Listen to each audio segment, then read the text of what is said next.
Galera, estamos aqui no Centro-Sul, são 20 para as 8 da noite, continuando o nosso trabalho ainda. Teve gente da nossa equipe que foi fazer a prova de física da Federal e nós queremos fazer alguns comentários sobre algumas questões. Houve uma questão de eletrostática que falava sobre a série triboelétrica, não é?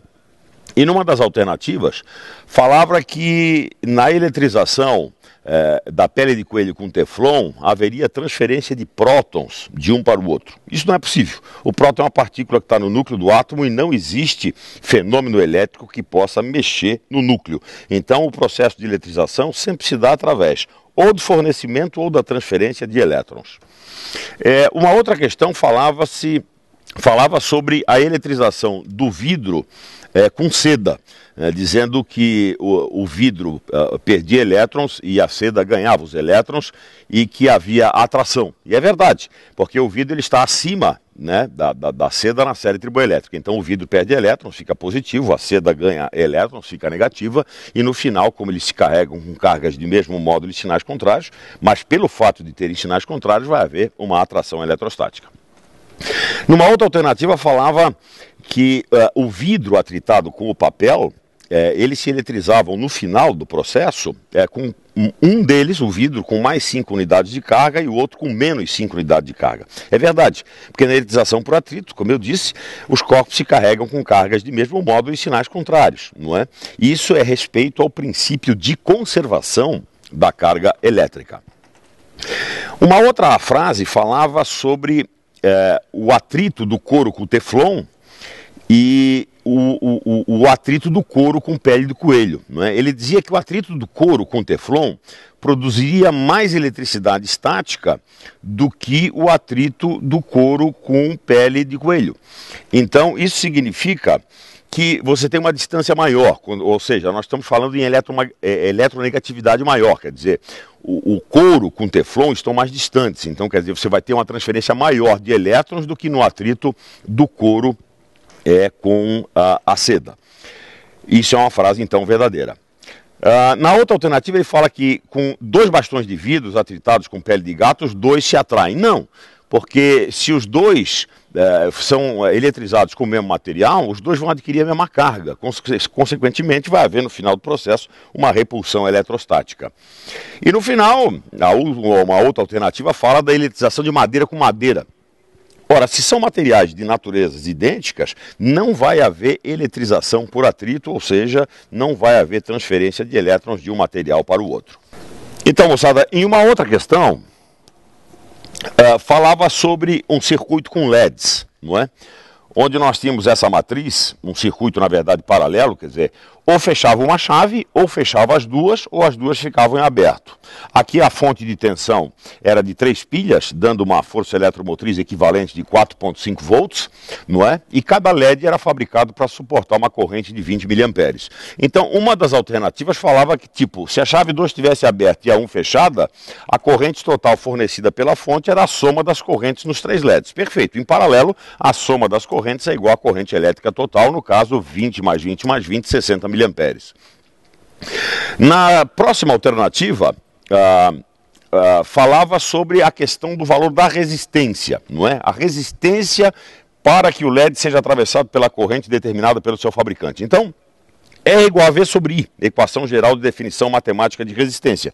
Se a tensão é de 4,5 volts dividido por 20 miliamperes, isso conduz a uma resistência equivalente de 225 ohms, o que conduz a uma alternativa verdadeira. Uma outra alternativa falava que se fechássemos as 2 chaves, a corrente elétrica fornecida pela fonte dobrava, claro, porque afinal a corrente drenada por esse circuito é de 60 miliamperes, por esse é 60, consequentemente a corrente total fornecida pela fonte é a soma das duas, ou seja, 120 miliamperes. O problema também falava numa alternativa de que se só a chave 1 estivesse fechada, a resistência elétrica equivalente era de 75 ohms. Na verdade, 225, 225 e 225 conduziria a uma resistência equivalente. Mas no momento que você fechasse a chave 2, essa resistência seria 225 em paralelo com 225, 225, 225, ou seja, 225 dividido por 6 daria uma resistência equivalente de 37,5 ohms, o que torna essa frase falsa.